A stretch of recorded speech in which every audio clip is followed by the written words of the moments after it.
I generally break it down for people is population versus individual and preventing disease or promoting good health. Even if people are healthy, how can we make them healthier?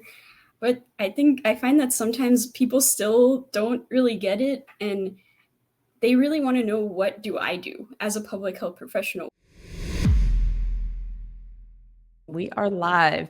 Thank you all for joining us for this month's Roundtable Live. We switched the weeks. We're normally the first Wednesday of each month, but we're doing the second Wednesday because we were all together or traveling to Houston to meet in person last week. So it was a little easier to switch to the second week. But thank you at any rate for joining us.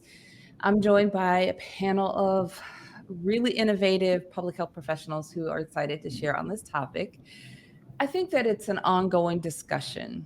As long as we have people who still don't understand public health, and as long as we stumble to explain it ourselves, we need to keep having the conversation about defining public health in plain language so that people understand and we can have these conversations that flow about what we do.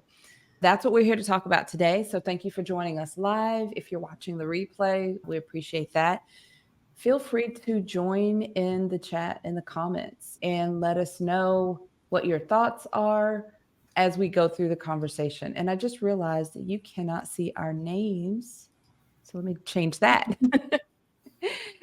We'll go around and introduce ourselves and before we get into the topic, but I will start with introducing myself and then we'll just go around. My name is Dr. Charlotte Huntley. I am the CEO of Dr. C.H. Huntley, LLC. We are a public health consulting firm that focuses on really supporting large nonprofit organizations communicate their health information in plain language. We're epidemiology specialists, and also we really focus on BIPOC communities or the organizations that serve BIPOC communities.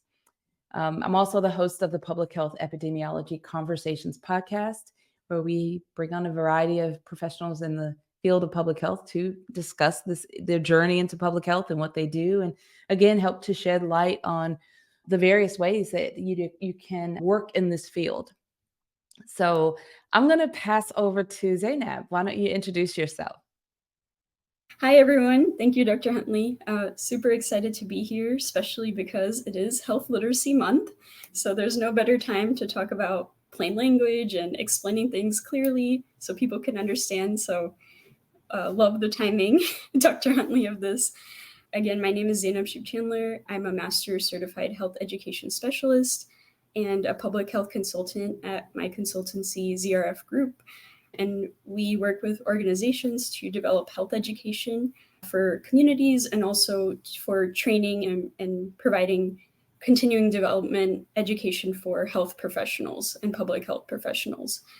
And we really are focused on health literacy, which is really, in my opinion, about us making health information easier to understand, easier to access, so people can make those most informed decisions and take the best health-related actions for themselves and their families. Oh, wonderful. Yeah, this is a great timing for your specialty as well. Ericka, how about you? Good afternoon, everyone. I am Ericka Horne. I am a certified health education specialist, and I am also the CEO and founder of Akiri Consulting. And currently with my business, what we do is we provide support to nonprofits and faith-based organizations with regards to program planning, implementation of events. So that includes day of events, speaking at events, emceeing those health events, and ensuring that all the logistics are prepared for those events.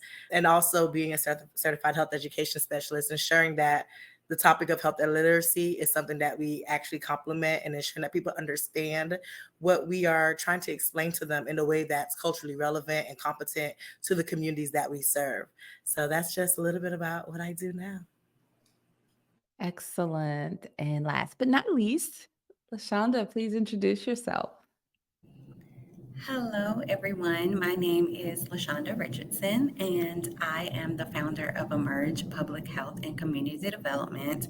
Emerge is designed to educate, motivate, empower, restore, grow, and evolve the communities. Emerge hosts community events and provides resources to the community for them to be able to make informed decisions about their health and wellness.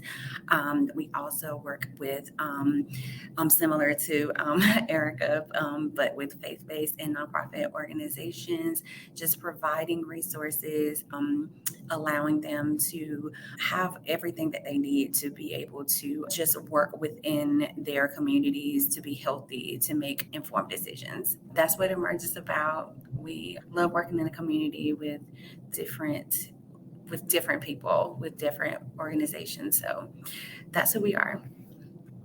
Thank you. Great introductions. I know you all well, but I still get excited when I hear you introduce what you do and your businesses. Excited for the discussion with this particular group on this topic. Like I mentioned earlier, this is something that I feel needs to be an ongoing conversation. So for those joining us in the comments, and we have a few people that are live with us right now, please share your thoughts as we go through. Introduce yourselves, engage in the comments. We will not engage real time, but after this recording ends, we will go back and forth in the comments and continue to respond throughout the week as people watch the replay and the discussion continues. So once again, looking over at my notes here, defining public health in plain language.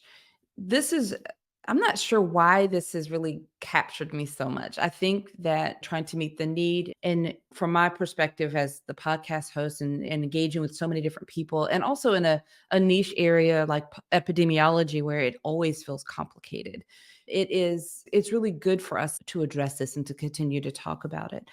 So what I would like for each of you to do is to take a moment and share, how do you define public health in plain language in any setting? If it's personal settings, if it's more casual business settings, if it's in a formal setting, you decide, but how do you define public health in plain language? I know for myself, I often will explain the population versus individual kind of approach. Sometimes in a previous conversation, we talked about comparing public health to healthcare, but sometimes when people ask me, what is public health? And you can almost tell that the question is coming just by the way they look on their face, where they don't want to insult us by asking because they feel like they should know. So I will just simply explain the difference in population. Our focus is on population health, as opposed to if you go to your medical doctor, he's looking at, or she is looking at you as an individual, one person, one patient at a time. Whereas in public health, we are looking at populations of people. So maybe the population may be women of a certain ethnic group in a particular age group, or maybe a certain geographical area, and as it relates to a certain condition. And we're also really focused on prevention. So it's not that we don't care about treating. Of course, we care about treating the conditions, but we really are focused on preventing. We want to prevent this from even becoming an issue. So those are some of the two ways that I approach the conversation, and I wait for their response to guide, what I say next. So Zainab, I'm going to pass it over to you, and just keeping it. How do you define public health in plain language? Yeah, so I completely agree with everything that you said, Dr. Huntley. That's exactly the same way I generally break it down for people, is population versus individual, and preventing disease or promoting good health. Even if people are healthy, how can we make them healthier? But I find that sometimes people still don't really get it, and they really want to know, what do I do as a public health professional? What does my day-to-day look like? And they want something a little more concrete. So I guess my overall takeaway advice would be for us to try to be specific and give specific examples to really show public health in action. Because I think that's really the missing link, is showing people what we actually do on a day-to-day basis as public health professionals. So this happened to me not so long ago, where someone asked what I did. And this was like more of a social situation, someone who I just know from my community. And I gave an example. I do public health education. I helped to develop a workshop that helped people identify trusted health information, for example, on COVID-19 vaccines. So that person was like, COVID is over. So now what do you do? So I was like, okay, well, that's your perspective. I know COVID is still among us, unfortunately, but yeah, that's the thing. Now we can't just say it's, oh, public health. Remember what we did in COVID? They want to know, what do you do now? So I explained my current work, that's training clinicians and health professionals on clear communication with their patients, such as using plain language, explaining jargon. And so it was really cute. She was like, oh, so you're a doctor for doctors. So that was really sweet. But I think just hearing an example, that kind of, finally she was satisfied, and that light bulb went off of what is an example of what somebody does in the public health field.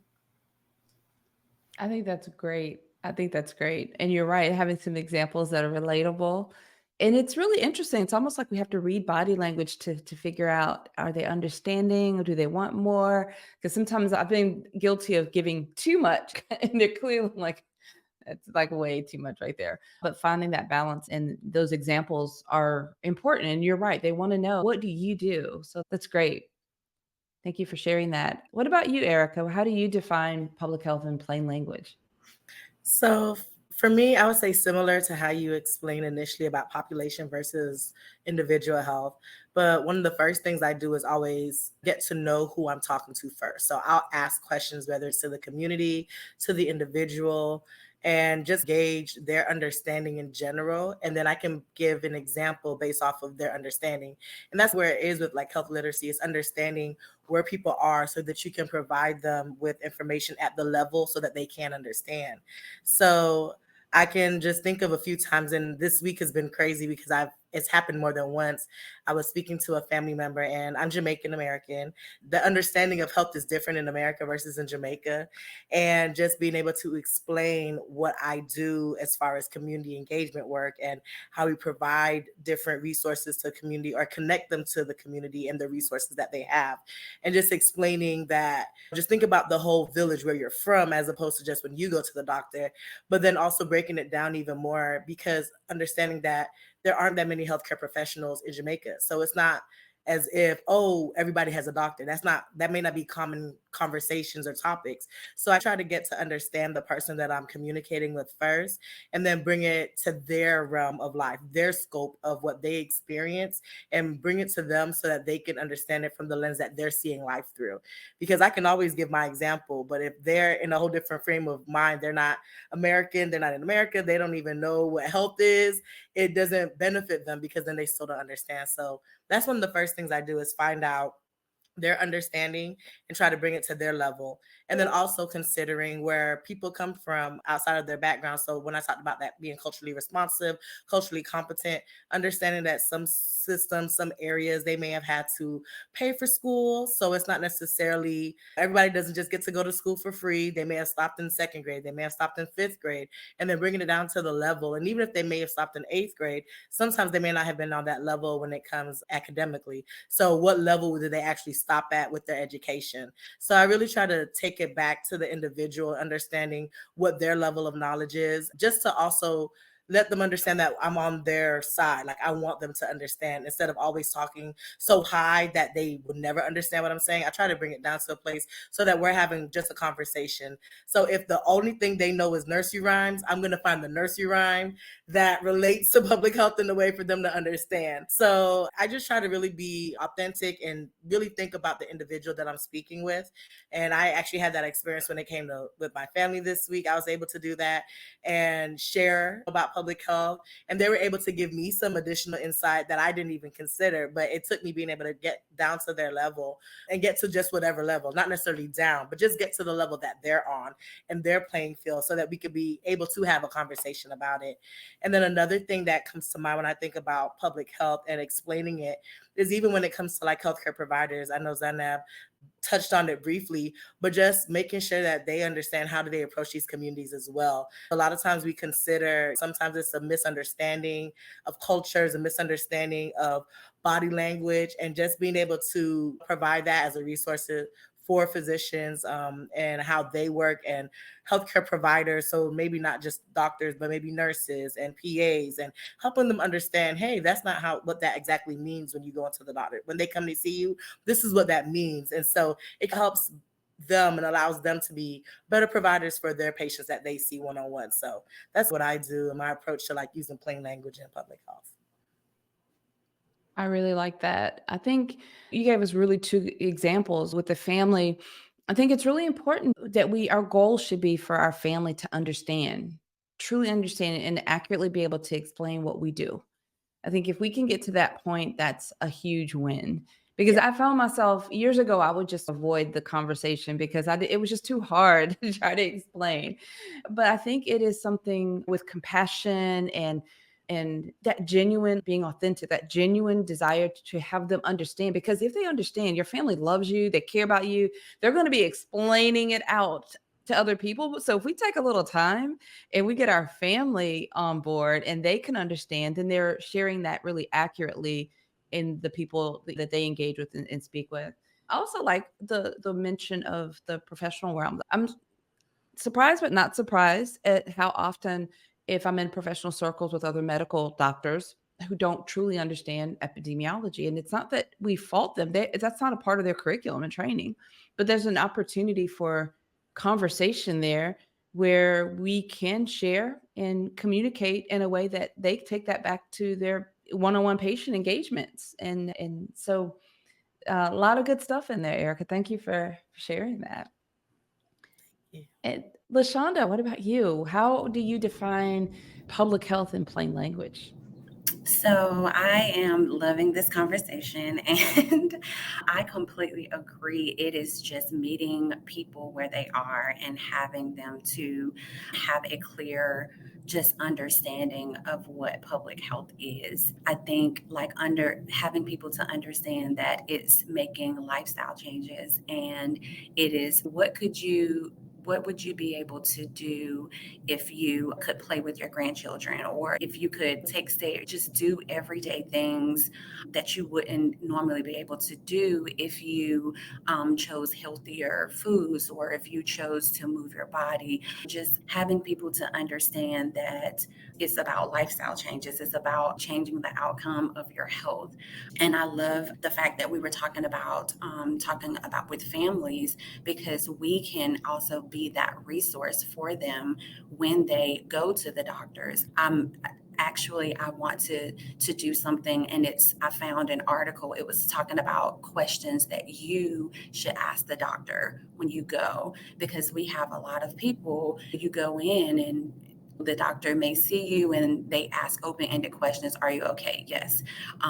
Did you eat today? Yes. But not just it being a one-sided conversation, but actually being able to know what to ask so that you can actually make better choices about the condition or the thing that you may be going to the doctor for, and just building trust within the community. So when I'm talking about public health, I really want people to understand that it's about lifestyle changes. It's about promoting health. It's about reversing diseases that are reversible. Like some things we have because of how we eat or our lack of exercise or things of that nature. So just making sure that people have the information that they need to be able to make healthy lifestyle changes, and understanding what that means.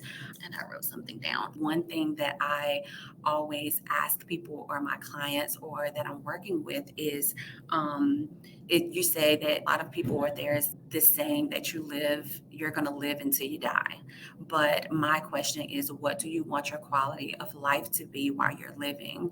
You can have a much better quality of life if you're able to understand small changes and small things that you can do to be able to enjoy your families or do anything like that. So just meeting people where they are, being a trusted resource for the community, and helping them to understand that we are promoting health and that we're an added resource for the community, in addition to what you would see as an individual going to your doctor's office or something like that. Yeah, that's really great. So really sharing in your definition is helping people to see us as a resource, public health professionals as a resource. It's great. This is really, I'm enjoying this conversation and some great highlight ideas and thoughts. There's some stuff going on in the chat. I really want you all that are watching to share your thoughts. You really take a moment and share with us how you define public health in plain language. We would love to hear or be able to read those comments and thoughts from those of you that are watching us. I'm going to circle back around and give everyone a chance to, because we've all heard each other, give us a chance to respond in any afterthoughts or final thoughts as we begin to wrap up. And I'll go back to you, Zainab. So yeah, I think this has been an awesome conversation. I've definitely gotten a lot of great ideas from everybody.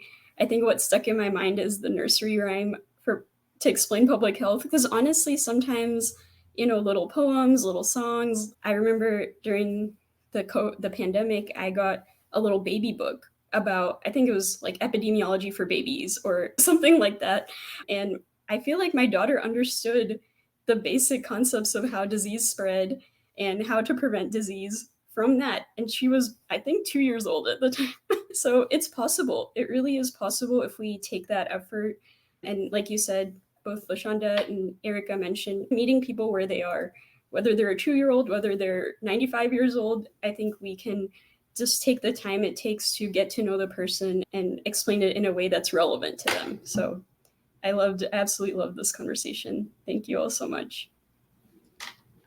Yeah. I'm thinking we've got some real creatives in public health. I'm sure we can get some sort of a nursery rhyme or poems going. I would love to see more of that too. I like that as well.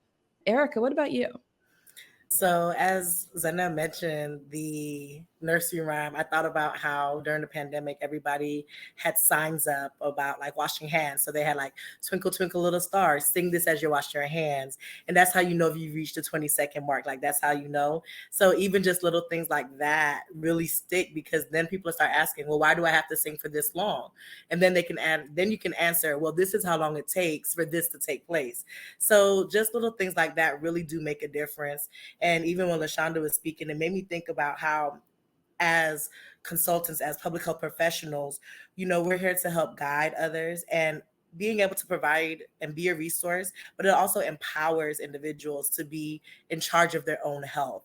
So yes, public health is of the community population, but when you're individually empowered to take care of your own health, then you can help the next person, and then that helps the community, and that eventually will help the entire, the state, the country, the world. So if we can really empower individuals to take ownership of their health, and that's through the initiatives, through preventative health, through promotion of health and wellness, we really are still empowering everyone, and we're impacting the community on a much grander scale.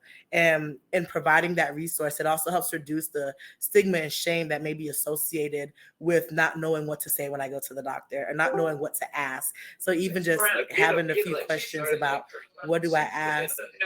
What do I say? I don't know what I'm doing. I do agree with what both of you are saying. And I just think that, again, I'm going to get to just a second, LaShonda, to share your thoughts, your takeaways. I think it's important for us to, as we get excited about the work that we do, and there's so many ways that we can infuse these takeaways into the work we do. But I think it's important for us also to remember that the initial thing of you really explaining public health, like these ways that we can explain it to them so people can start to understand what it is that we do and why we're trying to talk about all these other things and why we're trying to help. And it does, once there that understanding in my, this is how I operate as well, but I think once that understanding is there, they understand what public health is, and then we start really engaging with them, meeting them where they are to explain and to advocate whatever it is that whatever direction we're trying to help, then they're much more receptive. And people don't like to be told what to get to do. None of us want to be told what to do. But if we understand what it is and the why and the approach, then we can make our own decisions. We just need to make sure that we're leading with this truth and understanding of what public health is and how we serve in that area, so that people then are open to hear from us, and that builds the trust. And then there are, of course, being able to confidently make those decisions based on that understanding.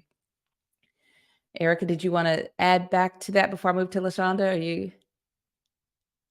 Yes, so I just wanted to add the importance of just reducing stigma that may be associated with individuals. And as public health professionals, we can definitely impact that through the work that we do. And especially in Health Literacy Month, it's a great time to highlight that. Okay, great. LaShonda, what are your final thoughts? So first, I'll say I really enjoyed this conversation. And I think just to add to it, I think that we are change agents to make change agents. I feel we as public health professionals that work in the community and that consult, if we're able to change one person in the community that is able to share their story, I feel like people like to see fruit.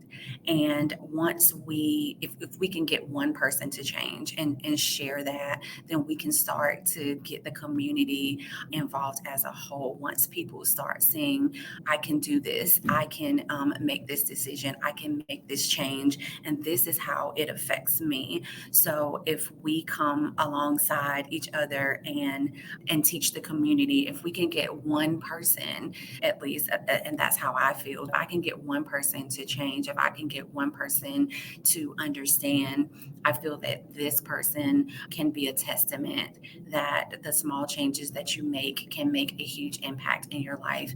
And once we start doing that, we can start, it just becomes like a chain reaction. People start to catch on when you're working, and you just start building people up. And I think someone spoke about confidence, people being confident to speak their truth and to say that I did this to be able to change. And change is hard for some people, but when they see the effects of it and they see that it works, we can just start building people and create this chain of people that are living healthier, that are doing better, that we're changing traditions. And not that tradition is bad, but sometimes it can lead to things that aren't healthy for us to do it on a consistent basis. So creating balance and just being those change agents for the community and making change one person at a time.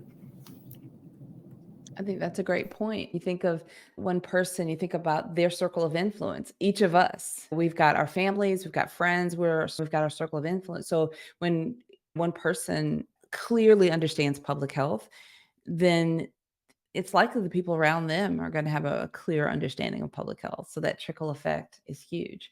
So I definitely enjoy the conversation. We will continue to host this type of conversation because I think it needs to be ongoing. I encourage all of you to comment on this and share your thoughts.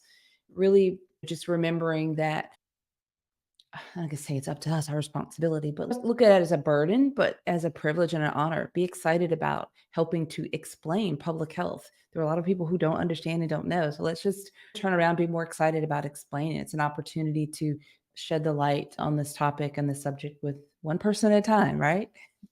Well, thank you all for being here. I appreciate you. I always look forward to hearing from you and value your insights and feedback. And thank you for our audience, the live members and the ones who are watching the replay. I encourage you all to jump into the comments because I'm already seeing some really good ones here. So thank you all. And we will see you again next month for the Public Health Roundtable. Thank you. Thank you.